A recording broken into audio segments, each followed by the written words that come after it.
Gabdho Soomaaliyeed oo tartan adag ugu jira sidii uu u guursan lahaa wiil xoolo dhaqato ah. Maxay tahay sababta gabdhahan ay isku diiwaangelinayaan si ay u helaan ninkan? Hanti miyay ku raacayaan wiilka mise wax kala jira aan la ogeyn? Sidee asiga u arkaa isdiiwaangelinta hablahan? Waa warbixin yaab badan, balse inta aanan guda gelin, fadlan muuqaalka like saar, share garee oo asxaabta la wadaag. Gabdho Soomaaliyeed ayaa tartan adag ugu jira sidii uu u guursan lahaa wiil xoolo dhaqato ah, kaas oo ay isku diiwaangeliyeen iyadoo mid walba dooqiisa inuu ku eego ay diyaar u tahay. Cali oo ah shaqsiga hablaha badan ee dartiis baadiyaha dalka Sweden u tageen si ay isku diiwaangeliyaan, ayaa ah wiil xoolo dhaqato ah oo guurdoon ah sida uu sheegay. Wiilkan ayaa kal hore muuqaal uu iska soo duubay waxa uu ku sheegay inuu baadigoobayo gabar Soomaaliyeed oo kula noolaato baadiyaha uu ku nool yahay, taas oo guurdoon ah.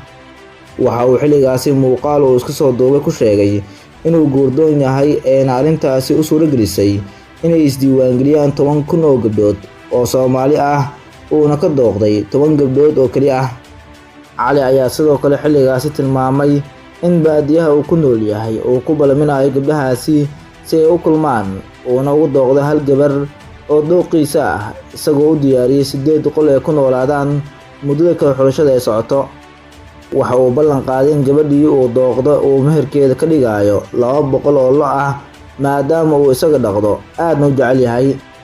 Laakiin hal shuruud oo adag ayuu ku xiray, taas oo ah da'da, isagoo tilmaamay inay waajib tahay inaysan gabadha ka weynaan 30 sano jir, garoob iyo gabarse isaga aysan u kala socneen. Hadda gabdhihii 10 ahaa ayaa dhammaantood tagay baadiyaha dalka Sweden oo Cali ku nool yahay si ay u tartamaan, mid walbana ee dooqiisa inay noqoto ee rajo weyn ka qabto. Gabdhahan oo ka kala yimid dalal kala duwan ayaa dhammaantood waxa ay sheegeen in halkaasi ay u tageen inay tartamaan si midooda u guursado Cali una hesho 200 oo lo-aad oo meher ah. Waxa ay sheegeen in Cali ay ka heleen, sidaasna ay ugu tageen halka uu ku nool yahay, mid walbana ay kalsooni isku qabto.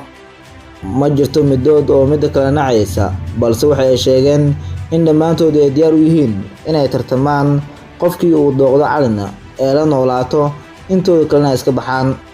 Mid kasta oo gabdhahan ka mid ah waxa ay leedahay rajo ah in Cali ay hanan doonto, balse waxaan ilaa hadda la haynin in arrintan ay xaqiiq tahay in kale, balse halka ay ku dhammaan doonto ayaa laga dhowr sugayaa. Barnaamijkan ayaa ah mid nuuciisa kii ugu horeeyay ee sameeyaan dad Soomaaliyeed, balse halka uu ku dambeeyo ayay dadka Soomaaliyeed isha ku hayaan. Haddaba adiga sidee u aragtaa daawade?